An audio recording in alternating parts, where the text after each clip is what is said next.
నిన్న నా friend call చేసి, "నరేంద్ర నాది health insurance policy renewal due ఉంది కదా నెక్స్ట్ మంత్. దాన్ని రెన్యూ చేయాలా లేదా అని ఆలోచిస్తున్నాను.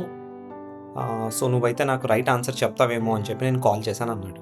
సో, ఎందుకు నువ్వు రెన్యువల్ చేయాలా లేదా అని ఆలోచిస్తున్నావు అని క్వెషన్ అడిగితే తను చెప్పిన సమాధానం ఏంటి అంటే, "నేను లాస్ట్ 10 ఇయర్స్ నుంచి హెఫ్టీ అమౌంట్స్ ఆఫ్ ప్రీమియమ్స్ నేను పే చేస్తున్నాను కదా! బట్ ఇప్పటివరకు నేను దాన్ని వాడలేదు.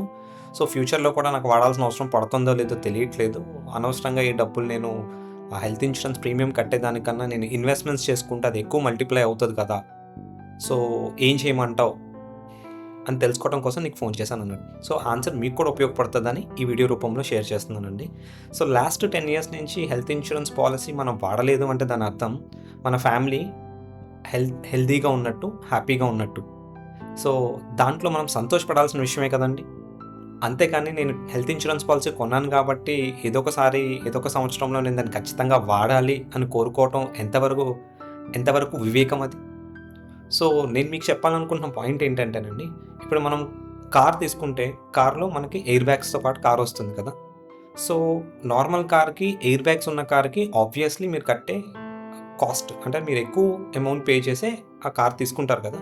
బెటర్ ఫీచర్స్ ఉన్న కార్. సో, ఎప్పుడైనా సరే మీ కార్‌లో ఉన్న ఎయిర్ బ్యాగ్స్ వాడడం లేదు, అనవసరంగా నేను దానికి ప్రీమియం ఎక్కువ కట్టి నేను కార్ కొనుక్కున్నాను అని ఎప్పుడైనా ఫీల్ అవుతామా అండి? లేదు కదా! ఎందుకు? ఎయిర్ బ్యాగ్ అనేది ఒక సేఫ్టీ నెట్. ఏమన్నా అన్‌ఫోర్సీన్ ఈవెంట్ కనుక ఫ్యూచర్‌లో వచ్చినట్టయితే, దాని నుంచి మనల్ని, మన ఫ్యామిలీని కాపాడుకోవడం కోసం సో, ఎయిర్ బ్యాగ్స్ ఉన్న కార్‌ని మనం ఎంచుకున్నాం. అలాగనే హెల్త్ ఇన్షూరెన్స్ పాలిసీ అనేది కూడా అలాంటిదేనండి.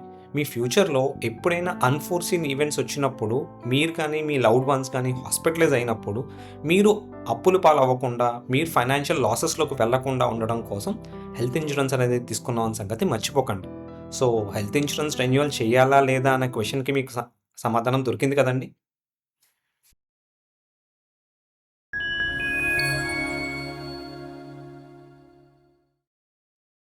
If you like the content in the video, please like and share the video and subscribe to our YouTube channel. If you need any personal appointment, do call us to the below number.